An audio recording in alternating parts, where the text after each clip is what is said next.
The sleek alien vessel descended through Earth's atmosphere without triggering a single defense system, landing on the White House lawn during a bright Tuesday afternoon. Secret Service agents formed a perimeter, weapons drawn but orders clear. Do not fire unless fired upon. The world watched through countless live streams as the ship's seamless hull rippled and formed an opening. 7 representatives from the Galactic Council emerged, each distinctly alien, yet moving with dignified purpose. Their translators, small crystalline devices pinned to their exotic garments, hummed to life as they approached the hastily assembled welcome committee of world leaders. Pharaoh, the delegation leader whose iridescent scales shifted color with each movement, spoke first. "We regret that our first contact comes under such circumstances." The UN Secretary-General stepped forward. "Whatever the circumstances, humanity welcomes peaceful contact with galactic civilization." Pharaoh's head tilted in what might have been appreciation, though his 6 eyes revealed nothing. "We represent the Galactic Council, a federation of 200 advanced species. We come with urgent news." The holographic display that materialized between them showed star systems in brilliant detail, then their sequential destruction as an energy wave of impossible proportions consumed them one by one. A hypernova in a neighboring galaxy created this wave of destruction. It has already consumed 12 star systems. Earth has exactly 24 months before impact. The President of the United States found her voice first. "And you're here to help us evacuate." A ripple of communication passed between the aliens before Pharaoh responded.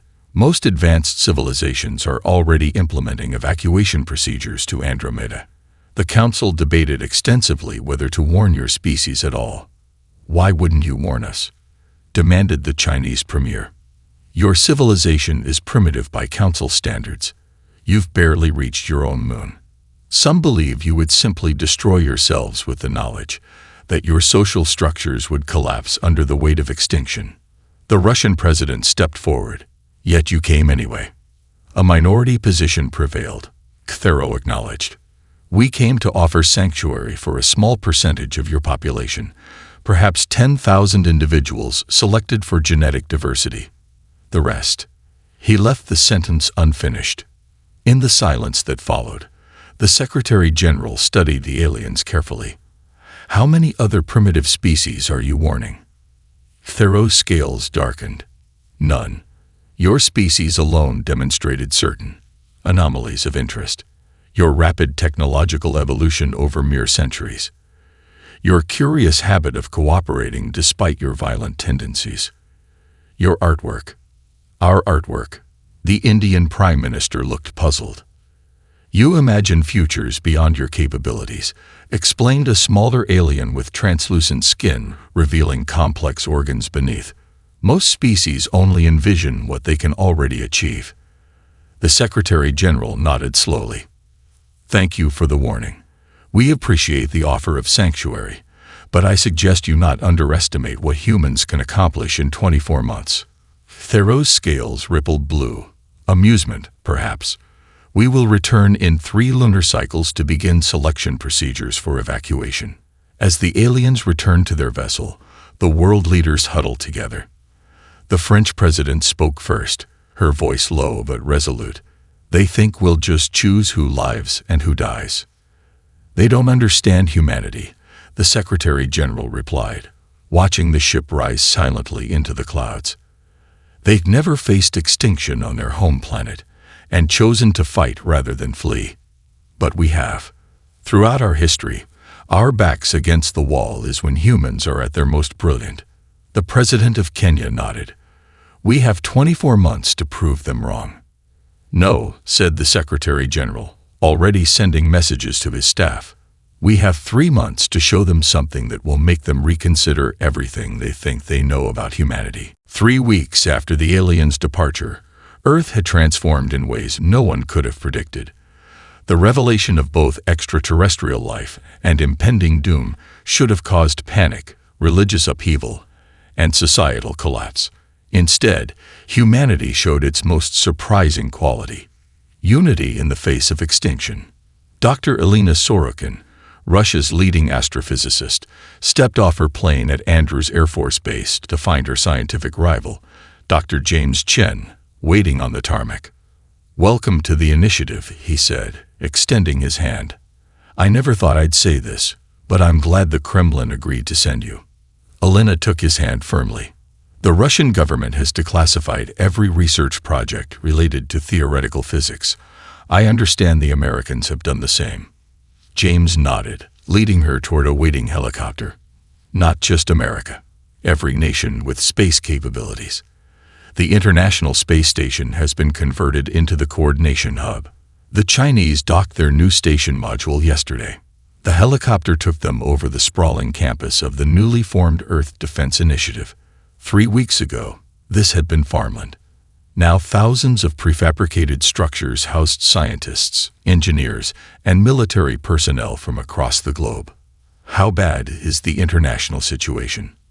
Alina asked, having heard rumors of riots. "Nothing like what we expected," James replied. "Some religious communities are calling it the rapture, others a test from their gods. But instead of violence, we're seeing prayer vigils and volunteer brigades. Even terrorist groups have declared ceasefires." Alina raised an eyebrow. "Human nature hasn't changed overnight." "No, but perspective has." The Taiwanese president called Beijing directly.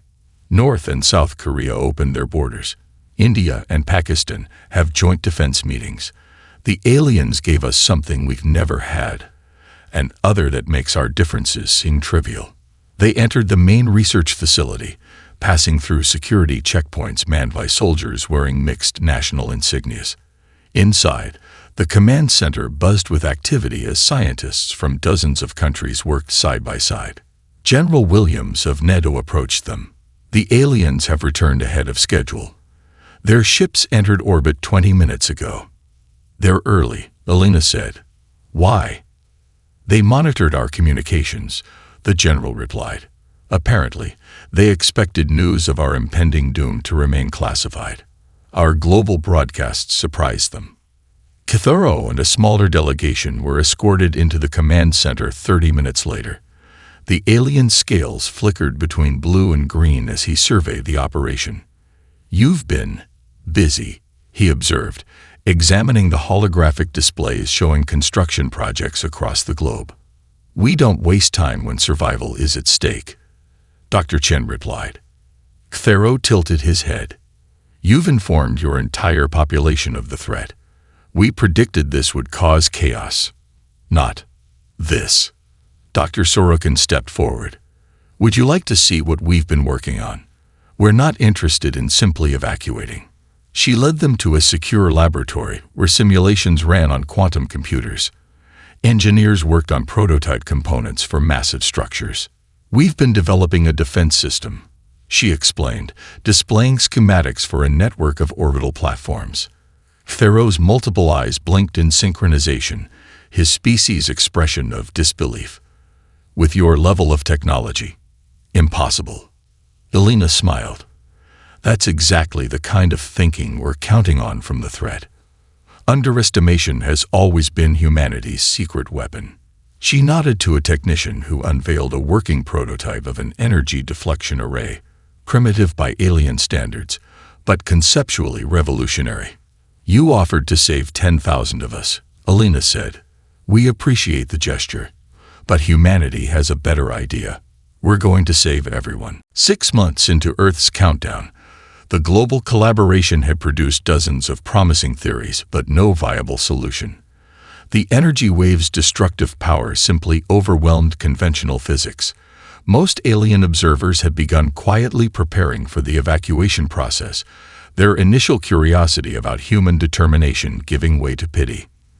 Then came the breakthrough from an unexpected source. Aisha Mbeki paced nervously outside the main conference room at the Lagos Research Center. At 26, she was the youngest physicist ever to lead a research division. Yet she still felt out of place among the scientific luminaries gathered from across the globe. "They're ready for you, Dr. Mbeki," her assistant said, opening the door. Inside, Dr. Sorokin, Dr. Chen, and representatives from the Galactic Council waited around a holographic display table. Thero's scales had settled into a skeptical gray. Dr. Miki, Elena greeted her warmly. Please share your findings with our colleagues. Aisha took a deep breath and inserted her data chip into the projector. For months, we've been approaching this problem from the wrong direction. We've been trying to shield against the wave or deflect it, essentially treating it as a weapon to defend against. She activated the first simulation showing the wave's complex energy pattern. But what if we treat it as a resource instead? Energy can be redirected, not just blocked. The hologram shifted to display a complex network of interconnected nodes. We're calling it Project Firewall, a network of artificial wormholes positioned strategically to redirect the approaching wave around our solar system. Vorex, the Council's chief scientist, a gelatinous being containing multiple brain clusters, moved closer. Wormhole technology. Impossible at your development stage. Aisha nodded. That would be true if we followed conventional development paths, but necessity forced us to combine theoretical approaches your civilizations abandoned centuries ago. She triggered a demonstration sequence. A small device on the table activated, creating a visible distortion in the air, a stabilized micro-wormhole barely the size of a coin. This shouldn't be possible, Vorex whispered, his translucent body pulsing with neural activity. The equations governing stable wormholes have been theorized on Earth for decades, Aisha explained. What we lacked was sufficient energy to manifest them. But by combining principles of quantum vacuum energy with elements of your own faster-than-light technology.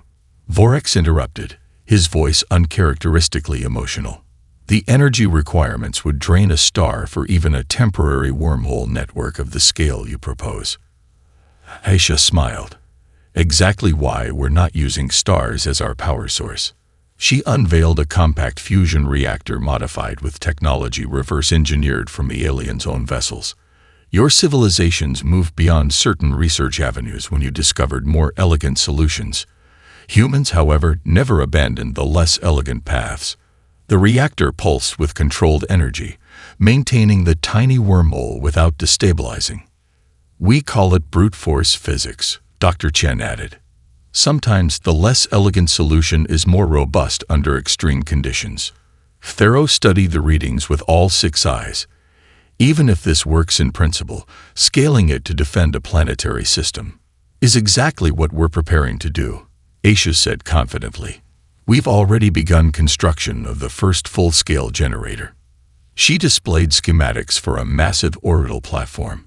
Humans tend to be stubborn about the word impossible. Throughout our history, it's often just meant hasn't been done yet. The alien delegation exchanged glances before Vorex spoke again. I would like to examine your equations. Of course, Aisha replied. And we welcome your input. After all, we only have 18 months left to rewrite the laws of physics. As Project Firewall gained momentum, humanity faced its first major internal division since the crisis began. The UN Security Council chamber had never been so crowded, with representatives from every nation present for the critical debate. General Hammond, commander of the newly formed Space Defense Corps, took the podium first. His weathered face appeared on screens worldwide as he addressed the global audience. Project Firewall represents the most ambitious engineering project in human history, he began. But we must face reality. We have 18 months until extinction. We need certainty, not scientific gambles. The general displayed the Exodus Initiative, designs for thousands of evacuation ships using modified alien technology. We can save millions of people this way. Perhaps not everyone, but a significant portion of our population. Our children deserve a future, even if it's as refugees. Dr. Sorokin took the podium next, her voice calm but forceful. Throughout history, when faced with seemingly insurmountable challenges, humans have innovated our way through. We didn't cross oceans by waiting for perfect ships. We didn't reach the moon by planning evacuations in case of failure. The debate continued for hours, viewership records shattering as humanity collectively faced its most profound choice: escape or fight. Meanwhile, at the orbital construction facility where the first full-scale wormhole generator was taking shape, engineers Maya Rodriguez and Hiroshi Tanaka took a rare break. Their space-suited forms floated near an observation window, Earth glowing blue and white below them. "Beautiful, isn't it?" Maya said. "Worth fighting for." Hiroshi nodded, tapping the generator's exposed circuitry. "You know what makes our tech different from the alien designs. Besides the fact that theirs actually works," Maya joked. "Theirs is elegant, perfect, unchanging. Ours is messy, constantly upgraded, and full of workarounds, but it adapts." He pointed to a modification they'd made that morning.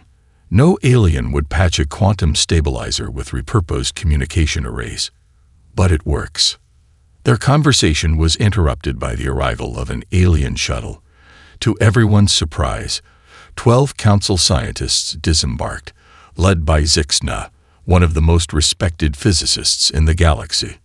"We request permission to join your project," Zixna announced to the station commander. Officially, the council remains skeptical. Unofficially, we find your approach intriguing. News of the defection spread quickly. During an emergency council meeting, Thoreau demanded an explanation from Zixna via subspace communication. "You're abandoning evacuation protocols for an unproven theory," he asked incredulously. The alien physicist's forearms gestured at the human scientists working behind her. "Humans approach problems with intuitive leaps that my species would consider illogical. Yet they work. They see patterns we miss precisely because they lack our preconceptions. They're primitive," Thoreau insisted. "No," Zixna replied. "They're different. They evolved on a world of constant threats, predators, natural disasters, diseases. While our ancestors engineered their environments to remove all threats, humans adapted to overcome theirs. Their neural pathways formed under pressure we never experienced." She displayed the latest test results. They've achieved in 6 months what our models predicted would take 50 years. If anyone can solve this, it's them. Back on Earth, the debate concluded with a compromise.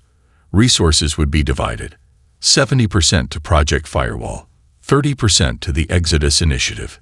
Humanity would prepare for the worst while striving for the impossible.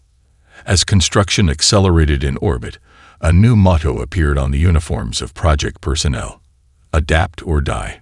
It wasn't elegant, but it was quintessentially human. With 12 months remaining before the energy wave's arrival, humanity prepared for the first full-scale wormhole generator test. The massive structure at the L1 Lagrange point between Earth and the Moon gleamed in the harsh sunlight of space, a testament to human ingenuity and determination. Station Commander Sofia Rivera completed her final inspection, floating through the generator's central chamber, where the quantum stabilizers hummed with potential energy. "All systems nominal," reported her executive officer. "We're ready to begin power-up sequence." On Earth, billions watched their screens as the test commenced. In the Beijing Control Center, Dr. Chen monitored the energy readings with Aisha and a team of human and alien scientists. "Stage 1 power at 30%, called out a technician. "All harmonics stable." Aisha squeezed Chen's shoulder. "It's working exactly as the simulations predicted." The alien physicist Zixna studied the readings with her forearms operating separate control interfaces. "Remarkable. The quantum field is self-sustaining at efficiency levels our scientists deemed theoretically impossible." Then disaster struck. "Solar activity spike," shouted a monitor. "Unexpected flare detected." Before anyone could react, a massive solar ejection hit the station, bombarding it with radiation and charged particles. The carefully calibrated quantum field began to destabilize. Warning sirens blared throughout the station as emergency protocols activated. "Containment field failure imminent," announced the AI system. "All personnel evacuate immediately." Catastrophic quantum collapse predicted in 8 minutes. Commander Rivera assessed the situation in seconds. If the generator collapsed completely, it would create a micro-singularity that could threaten Earth itself. But more importantly, humanity's best hope for survival would be destroyed. Evacuation protocols suspended, she announced over the comm system. I need a volunteer team to manually stabilize the quantum field. That's suicide, her executive officer protested. The radiation levels in the containment chamber. We'll kill anyone who enters, Rivera finished. I know. That's why I'm going myself. To her surprise, Zixna appeared at the chamber entrance. Your species is not the only one capable of sacrifice, Commander. My physiology can withstand radiation longer than yours. We should work together. Rivera nodded. The rest of you, get to the escape pods. In the control center, technicians worked frantically to re-establish connection as the station's communication systems failed one by one. We've lost telemetry, reported a technician. Dr. Chen slammed his fist on the console. Keep trying. They're still in there. For 20 agonizing minutes, the world waited. Then, just as hope began to fade, the quantum readings stabilized. The wormhole generator's field returned to nominal parameters, then exceeded them. A broken transmission came through the static field, stabilizing. Tell Aisha, her equations were right. The rest is up to you. Commander Rivera's voice faded into static. The test succeeded, proving the technology viable, but at devastating cost. The escape pods returned to Earth carrying the station's crew, but without Rivera and Zixna. Scans confirmed what everyone already knew. No one could have survived the radiation in the containment chamber. At the memorial service held simultaneously around the world, General Hammond, once the project's greatest critic, approached the podium in New York. He looked up at the view screen showing the now functioning generator orbiting steadily at L1. I opposed this project, he admitted to the assembled scientists and world leaders. I was wrong. Commander Rivera and Zixna believed in the impossible enough to give their lives for it. His voice grew stronger. We have 12 months to finish what they started, and we will not fail them.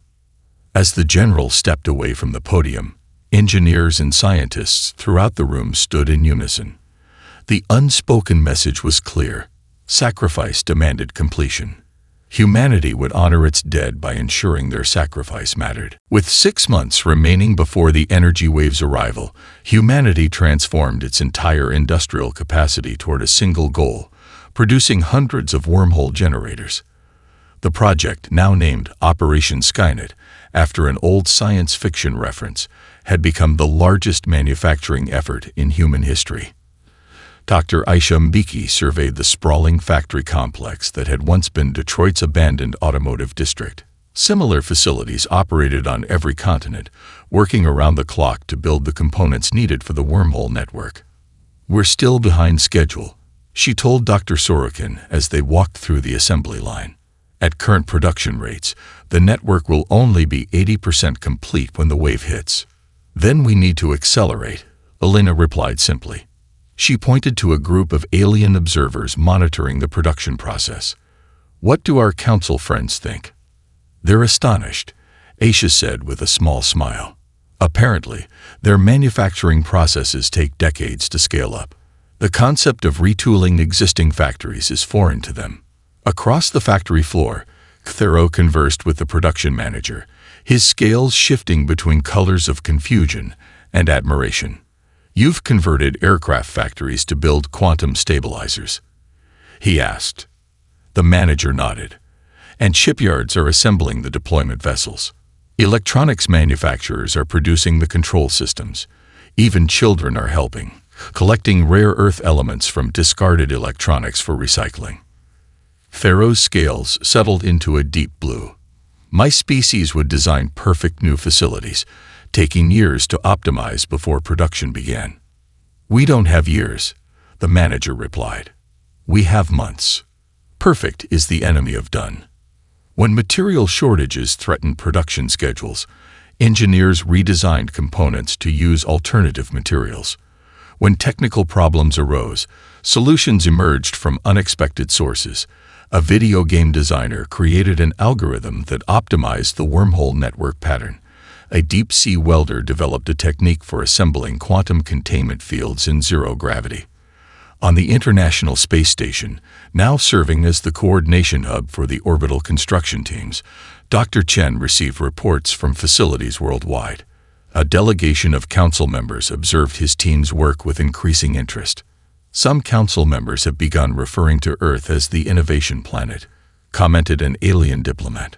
Chen looked up from his displays. What did you call us before? The primitive experiment, the diplomat admitted. Most council members believed your species would destroy itself before achieving interstellar capabilities. We still might, Chen replied honestly, but not without a fight. At the lunar shipyard where the deployment vessels took shape, General Hammond briefed Thero on the final timeline. The last generators will be positioned 72 hours before the wave arrives, he explained. It's cutting it close. Thero studied the human officer. I admit I had misjudged your species, General. We categorized humans as primitive because you hadn't achieved faster-than-light travel or unified planetary governance. Common misconceptions about what constitutes advancement, Hammond replied. Indeed, Thero's scales shifted to a contemplative green. We failed to notice you'd been directing your evolutionary rewards toward adaptability instead. Your factories change purposes overnight. Your social structures reorganize in weeks. Your scientists adopt new paradigms in days. The alien turned to face Earth, glowing blue in the black sky. Perhaps that makes humans the most advanced species of all, not for what you've built, but for how quickly you can rebuild when necessary. Hammond allowed himself a rare smile. Let's hope it's quick enough. We have one chance to get this right. Thero's scales flickered with what the general had learned to recognize as determination. I have requested permission to remain with Earth during the wave's approach, rather than retreating with the Council fleet. Risky, Hammond commented. Yes, agreed Thero. I believe your people call it having skin in the game. The energy wave appeared at the edge of the solar system 3 weeks ahead of even the most pessimistic projections. Scientists watched in horror as it destroyed their long-range sensors, the destructive front moving faster than calculated. In Earth's unified command center beneath the Swiss Alps, Dr. Sorokin analyzed the incoming data with growing concern. The wave's intensity has increased by 28% since our last measurements. The leading edge will reach Pluto's orbit in 48 hours. General Hammond studied the holographic display showing their network's deployment status. We're only at 82% completion. How many generators still need positioning? 17, Dr. Chen answered, his face grim. And we've lost contact with 3 deployment vessels in the outer system. Aisha stared at the simulation showing the incomplete network. Even if we had all generators in place, the current configuration would only divert 60% of the wave's energy. From across the room, Thero approached with several council representatives who had remained to observe humanity's final stand. The council fleet has begun its withdrawal to safe observational distance, he informed them. They've offered to evacuate your command staff. A tense silence fell over the room until Commander Zhang of the deployment fleet appeared on the main view screen, her face resolved. Command, this is Deployment Alpha. We're tracking the wave's approach. We've received the Council's evacuation recommendation. And, Hammond asked. We're unanimously declining, Zhang replied. Instead, we're implementing Emergency Protocol Omega. Aisha looked up sharply. Omega hasn't been approved. It's too dangerous. It's our only option now, Zhang responded. We're activating the network immediately and manually positioning the remaining generators. The plan was audacious to the point of insanity. 12 ships carrying human alien crews would position themselves directly in the wave's path, using their vessels as physical anchors for the final generators. The captains knew it was a one-way mission. Those ships can't outrun the wave, Thero stated, his scales paling. Your people will die. Yes, Hammond acknowledged. They volunteered knowing that. On the deployment vessels, crews worked frantically to modify their ship's power systems to serve as temporary amplifiers for the generators. Commander Jiang addressed her mixed human-alien crew one final time. "We know what we signed up for," she told them. "Every civilization in the galaxy is watching what happens here today. Some expect us to run. Others expect us to fail. Let's show them something new." From Earth, billions watched as the network activated, the wormholes forming a complex geometric pattern through space. As the wave hit the first node, energy readings spiked beyond predicted levels. For 17 agonizing seconds, the network overloaded, energy cascading through connection points in uncontrolled bursts. The technicians in the command center worked frantically, rerouting power and adjusting parameters. "It's failing," Aisha whispered as warning symbols flashed across her display. Then, impossibly, the readings stabilized. The bridge crew watched in stunned silence as the wave began flowing through the artificial wormholes, redirecting around Earth's solar system.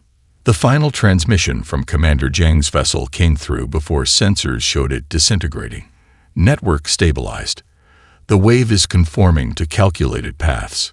Earth is safe. A pause, then. "Remember us by finishing what we started. Humanity belongs among the stars." In the command center, humans and aliens alike stood in silence. The impossible had been accomplished, but at tremendous cost. Cthero's scales had turned a deep purple, his species' expression of profound respect. "In all our recorded history," he said quietly, "I know of no other species that would sacrifice so many to save their homeworld." Hammond's reply was simple. "That's because you've never met humans before." 3 months after the energy wave passed safely around Earth's solar system, the Galactic Council convened for a special session aboard their central administration vessel. For the first time in its 50,000-year history, they had unanimously voted to admit a single planet species as full members. The council chamber fell silent as the human delegation entered. Dr. Aisha Mbeki, Dr. Elena Sorokin, Dr. James Chen, and General Hammond walked with quiet dignity beneath the towering crystalline dome, where representatives of 200 advanced civilizations awaited. The council's eldest, a being so ancient its original form was merely legend, addressed them directly. "In the history of our collective civilizations, we have witnessed countless species rise and fall. Many achieve technological advancement. Fewer develop the wisdom to use it properly. But rarest of all is the species that combines technological innovation with moral courage and sacrifice." The eldest gestured toward a holographic display showing the wormhole network, now permanently established throughout the solar system. "You have accomplished what our most advanced engineers declared impossible. More importantly, you have demonstrated qualities that give us hope for the future of all sentient life." On Earth, celebration mixed with reflection. Memorial services honored those who had given their lives to save humanity. Orbital construction continued as ships prepared to explore beyond the solar system for the first time. Earth now hosted permanent embassies from 70 alien civilizations, all seeking to study the human factor. Cthero, now appointed as permanent ambassador to Earth, stood with General Hammond at the dedication of a monument to Commander Jiang and the deployment fleet crews. "My people have lived so long without existential threats that we forgot something essential," Cthero observed. "Safety breeds complacency. Comfort discourages innovation." Hammond nodded. "Hardship builds character, as my grandmother used to say." "Your species faced extinction on your home planet and chose to reshape physics itself rather than accept defeat," Cthero replied. The council underestimated what that level of determination could accomplish. At the Lagos Research Center, Aisha Mbeki prepared to accept the council's highest scientific honor. Billions across Earth and thousands of alien worlds watched as she approached the podium. "The universe warned us to prepare for the worst," she began. "Instead, we prepared to bring out our best. That's the human way." She paused, looking at the faces of those who had worked alongside her. "We're often asked what makes humans different. I believe it's our relationship with the impossible. We don't accept it as a boundary. We see it as a challenge. The wormhole network, expanded and refined, soon became the foundation for a new interstellar transportation system. Human scientists worked alongside alien engineers to develop applications beyond simple defense. Within a year, the first human vessels traveled to distant stars, not as refugees, but as explorers and equals. In officer training academies throughout the galaxy, a new course became mandatory: Crisis Innovation, the Human Methodology. Its first lesson began with a simple question that silenced every classroom of alien cadets. When facing extinction, would your species build better ships to escape, or would you rebuild the laws of physics themselves? The answer was rarely spoken aloud, but understood by all. There was a reason humanity had earned its place among the stars in a single bound, rather than the millennia of gradual advancement most species required. When the universe had said, "Prepare for the worst," humanity had replied, "Watch us at our best." And the universe, for once, had been forced to adapt to humanity, not the other way around.